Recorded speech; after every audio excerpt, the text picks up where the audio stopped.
ರಾಜ್ಯದಲ್ಲಿ ಕಾಂಗ್ರೆಸ್ ಮತ್ತು ಬಿಜೆಪಿ ಬೀದಿ ಕಾಳಗ ಆರಂಭ ಆಗಿದೆ. ದೆಹಲಿ ರಾಜಕಾರಣದ ಎಫೆಕ್ಟ್ ಇದು. ದೆಹಲಿಯಲ್ಲಿ ಮೋದಿ ಅವರ ಮನೆ ಮುಂದೆ ರಾಹುಲ್ ಗಾಂಧಿ ಧರಣಿ ಕೂತರು ಎನ್ನುವ ಕಾರಣಕ್ಕೆ ಅದನ್ನು ಪ್ರತಿಭಟಿಸಿ ಬಿಜೆಪಿ ಇವತ್ತು ಕಾಂಗ್ರೆಸ್ ಕಚೇರಿ ಮುತ್ತಿಗೆ ಕಾರ್ಯಕ್ರಮಕ್ಕೆ ಚಾಲೂ ಕೊಡ್ತು. ಇದಕ್ಕಾಗಿಯೇ ಒಂದು ಹಂತದಲ್ಲಿ ಬಿಜೆಪಿ ನಾಯಕರನ್ನ ಪೊಲೀಸರು ಅಡ್ಡಗಟ್ಟಿ ಬಂಧಿಸಿದ್ರೆ, ಮತ್ತೊಂದು ಕಡೆ ಪೊಲೀಸರ ಕಣ್ಣು ತಪ್ಪಿಸಿ ಕಾಂಗ್ರೆಸ್ ಕಚೇರಿ ಕಡೆ ಬಂದಂತಹ ಬಿಜೆಪಿ ನಾಯಕರನ್ನ ಕಾಂಗ್ರೆಸ್ ಕಾರ್ಯಕರ್ತರು ಅಟ್ಟಿಸ್ಕೊಂಡು ಹೋದ್ರು. ಒಂದು ಹಂತದಲ್ಲಿ ಮೊಟ್ಟೆ ತೂರಾಟ ನಡೀತು. ಮತ್ತೊಂದು ಹಂತದಲ್ಲಿ ನಾಯಕರನ್ನು ಮತ್ತೊಂದು ಪಕ್ಷದ ಕಾರ್ಯಕರ್ತರು ತಳ್ಳಿಕೊಂಡು ಮುಂದೆ ಹೋದರು. ಪೊಲೀಸ್ನವರು ಇವತ್ತು ಸಕಾಲಕ್ಕೆ ಮಧ್ಯಪ್ರವೇಶ ಮಾಡದೆ ಹೋಗಿದ್ರೆ ಮಾರಾಮಾರಿಯೇ ನಡೆದು ಹೋಗ್ತಿತ್ತೋ ಏನೋ. ಒಟ್ಟಾರೆ ಒಂದು ರೀತಿಯಲ್ಲಿ ಕರ್ನಾಟಕ ರಾಜ್ಯ ರಾಜಕಾರಣ ಬರ್ತಾ ಬರ್ತಾ ಸ್ಫೋಟಕ ಘಟ್ಟಕ್ಕೆ ಹೋಗ್ತಾ ಇದೆ. ಹಾಗಾದರೆ ಇವತ್ತು ಏನೆಲ್ಲ ಆಯಿತು, ಯಾಕಾಗಿ ಆಯಿತು, ಈ ಬಗ್ಗೆ ಇಂದಿನ ಮಾತು ಮಂಥನ ಸ್ನೇಹಿತರೆ.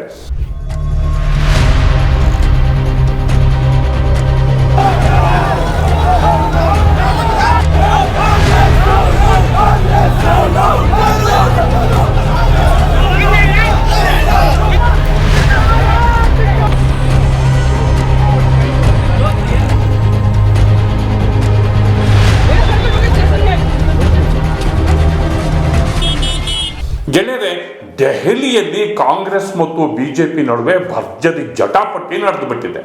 ಒಂದು ಕಾಕ್ರೋಚ್ ಜನತಾ ಪಾರ್ಟಿ ಪ್ರತಿಭಟನೆ ವೇಳೆ ವಿದ್ಯಾರ್ಥಿಗಳ ಮೇಲೆ ನಡೆದಂತಹ ದೌರ್ಜನ್ಯವನ್ನ ಕಾಂಗ್ರೆಸ್ಸು ಸರ್ಕಾರದ ವಿರುದ್ಧದ ಪ್ರಬಲ ಅಸ್ತ್ರವಾಗಿ ಅದನ್ನು ಬಳಸ್ತಾ ಇದೆ. ಪ್ರಧಾನಿ ನರೇಂದ್ರ ಮೋದಿ ಅವರ ನಿವಾಸದ ಮುಂದೆ ರಾಹುಲ್ ಗಾಂಧಿ ಅವರ ಸಾರಥ್ಯದಲ್ಲಿ ಕಾಂಗ್ರೆಸ್ ನಾಯಕರು ಧರಣಿ ಕೂರುವ ಮೂಲಕ ಇವೆರಡೂ ಪಕ್ಷಗಳ ನಡುವೆ ಸಂಘರ್ಷದ ಕಿಡಿ ಹೊತ್ತಿದೆ. ಅದರ ಎಫೆಕ್ಟು ರಾಜ್ಯಗಳ ಮೇಲೂ ಕೂಡ ಬೀಳ್ತಾ ಇದೆ. ಬೆಂಗಳೂರಲ್ಲಿ ಇವತ್ತು ಭಾರತೀಯ ಜನತಾ ಪಕ್ಷದ ನಾಯಕರು, ಅದರಲ್ಲೂ ಉಭಯ ಸದನಗಳ ಪ್ರತಿಪಕ್ಷ ನಾಯಕರು ಅಶೋಕ್, ಚಲುವಾದಿ ನಾರಾಯಣ ಸ್ವಾಮಿ, ಅಶ್ವಥ್ ನಾರಾಯಣ, ರಾಮಮೂರ್ತಿ, ಹೀಗೆ ಶಾಸಕರ ಕಾರ್ಯಕರ್ತರ ಜೊತೆಗೂಡಿ ಕಾಂಗ್ರೆಸ್ ಪಕ್ಷದ ಕಚೇರಿಗೆ ಮುತ್ತಿಗೆ ಹಾಕುವ ಕಾರ್ಯಕ್ರಮಕ್ಕೆ ಕರೆ ಕೊಟ್ಟರು. ಇವರ ಸಾರಥ್ಯದಲ್ಲಿ ನೂರಾರು ಕಾರ್ಯಕರ್ತರು ಕಾಂಗ್ರೆಸ್ ಪಕ್ಷದ ಕಚೇರಿಯ ಕಡೆಗೆ ದೌಡಾಯಿಸಿದರು. ಒಂದು ಹಂತದಲ್ಲಿ ಕಂಟೋನ್ಮೆಂಟ್ ಸಮೀಪ ಈ ಗುಂಪು ಬರ್ತಿದ್ದ ಹಾಗೇನೆ ಪೊಲೀಸರು ಅಡ್ಡಗಟ್ಟಿದ್ರು. ಇಲ್ಲ, ಹೋಗಬೇಡಿ, ಒಂದು ಪಕ್ಷದ ನಾಯಕರು ಕಾರ್ಯಕರ್ತರು ಮತ್ತೊಂದು ಪಕ್ಷದ ಕಾರ್ಯಕರ್ತರ ಅಥವಾ ಮತ್ತೊಂದು ಪಕ್ಷದ ಕಚೇರಿ ಕಡೆಗೆ ನುಗ್ಗಿ ಹೋದರೆ ಸರಿಯಿಲ್ಲ ಅಂತ ಅದನ್ನು ಪ್ರಶ್ನೆ ಮಾಡಿದ್ರು. ಈ ಹಂತದಲ್ಲಿ ಕಾರ್ಯಕರ್ತರನ್ನು ನಾಯಕರನ್ನು ಪೊಲೀಸರು ಬಂಧಿಸಿದ್ರು. ದೊಡ್ಡ ಜಟಾಪಟಿಯೇ ನಡೆದು ಬಿಟ್ಟು ನೂಕುನುಗ್ಗಲು, ತಳ್ಳಾಟ, ಘೋಷಣೆಗಳ ನಡುವೆ ಈ ನಾಯಕರನ್ನು ಮತ್ತು ಕಾರ್ಯಕರ್ತರನ್ನು ಪೊಲೀಸರು ವಶಕ್ಕೆ ಪಡೆದುಕೊಂಡರು. ಸರಿ, ಇದಿಷ್ಟೇ ಆಗಿದ್ರೆ ಏನೂ ಆಗ್ತಿರ್ಲಿಲ್ಲ. ಇದರಲ್ಲಿ ತಪ್ಪಿಸಿಕೊಂಡಂತಹ ಒಂದು ಗುಂಪು ಕೆಪಿಸಿಸಿ ಕಚೇರಿಯ ಕಡೆಗೆ ಬರಲು ಯತ್ನಿಸಿದ ಸಂದರ್ಭದಲ್ಲೇ ಸಂಘರ್ಷದ ಕಿಡಿ ಹೊತ್ತಿತು. ಅಂದರೆ ಕೆಪಿಸಿಸಿ ಕಚೇರಿಯ ಕಡೆ ಬಿಜೆಪಿ ನಾಯಕರು ಬರೋದಕ್ಕೆ ಕಾಂಗ್ರೆಸ್ ಕಾರ್ಯಕರ್ತರು ಅಡ್ಡಿ ಉಂಟು ಮಾಡಿದ್ರು. ಇಲ್ಲಿ ಘೋಷಣೆ ಮತ್ತು ಪ್ರತಿ ಘೋಷಣೆ ಕಂಡು ಬಂತು. ಒಂದು ಹಂತದಲ್ಲಿ ಕಾಂಗ್ರೆಸ್ ಕಾರ್ಯಕರ್ತರು ತಮ್ಮ ಬಾವುಟವನ್ನು ಹಿಡಿದು ಮತ್ತೊಂದು ಗುಂಪನ್ನು ಅಟ್ಟಿಸಿಕೊಂಡು ಹೋಗುತ್ತಿರುವ ದೃಶ್ಯ ಕೂಡ ಕಂಡು ಬಂತು.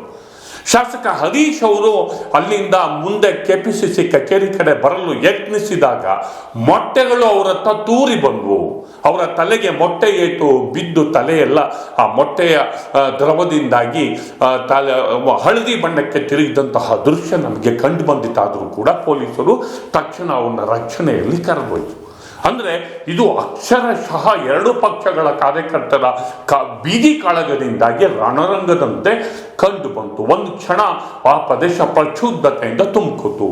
ಬಿಜೆಪಿಯ ನಾಯಕ ತಮ್ಮೇಶ್ ಗೌಡ ಅವರ ಕಾರಿಗೂ ಕೂಡ ಕೆಲವು ಕಾರ್ಯಕರ್ತರು ಅಡ್ಡಗಟ್ಟಿ ಧಿಕ್ಕಾರವನ್ನು ಕೂಗಿದಂತಹ ದೃಶ್ಯಗಳು ನಮಗೆ ಕಂಡು ಬಂತು. ಒಟ್ಟಾರೆ ಕರ್ನಾಟಕ ರಾಜ್ಯ ರಾಜಕಾರಣಕ್ಕೆ ಒಂದು ರೀತಿಯಲ್ಲಿ ಗೌರವ ತರದಂತಹ, ಅಂದರೆ ಒಂದು ರೀತಿಯಲ್ಲಿ ರಾಜಕಾರಣ ತನ್ನ ಎಲ್ಲೆಯನ್ನ ಮೀರಿದಂತಹ ದೃಶ್ಯಗಳು ಇವತ್ತು ಕಂಡು ಬಂತು. ಇದರ ನಡುವೆ ಕಾಂಗ್ರೆಸ್ನ ಕಾರ್ಯಕರ್ತರು ಮನೋಹರ್ ನೇತೃತ್ವದಲ್ಲಿ ಬಿಜೆಪಿ ಕಚೇರಿ ಕಡೆ ಹೋಗಿ ಅಲ್ಲಿ ಪ್ರತಿಭಟನೆಯನ್ನು ಕೂಡ ಮಾಡಿದಂತಹ ಘಟನೆ ನಡೆಯಿತು. ಒಟ್ಟಾರೆ ಈ ಸಿಜೆಪಿಯ ಪ್ರತಿಭಟನೆ ಸಂಘರ್ಷದ ಕಿಡಿ ಹೊತ್ತಿಸಿದೆ. ಒಂದೆಡೆ ಬಿಜೆಪಿ ಮತ್ತು ಬಿಜೆಪಿ ವಿರೋಧಿ ಪಕ್ಷಗಳು ಒಟ್ಟುಗೂಡ್ತಿವೆ. ಒಟ್ಟಾರೆ ಇವು ಒಂದು ರೀತಿಯಲ್ಲಿ ಬೀದಿ ಕಾಳಗಕ್ಕೆ ಪ್ರೇರೇಪಣೆಯನ್ನು ಕೊಡ್ತಾ ಇವೆ. ಈ ವಿದ್ಯಮಾನ ಕ್ರಮೇಣ ನಮ್ಮ ರಾಜಕೀಯ ವ್ಯವಸ್ಥೆಯನ್ನು ಎತ್ತ ಕೊಂಡೊಯ್ಯಿತೋ ಕಾದು ನೋಡಬೇಕು ಅನ್ನುವ ಮಾತಿನ ಜೊತೆ ನನ್ನ ಮಾತನ್ನು ಮುಗಿಸ್ತಿದ್ದೇನೆ. ದಯವಿಟ್ಟು ಈ ಪೋಸ್ಟ್ ನೋಡಿ, ಲೈಕ್ ಮಾಡಿ, ಶೇರ್ ಮಾಡಿ, ಸಬ್ಸ್ಕ್ರೈಬ್ ಮಾಡೋದಕ್ಕೆ ಮರಿಬೇಡಿ ಗೆಳೆಯರೆ. ನಮಸ್ಕಾರ.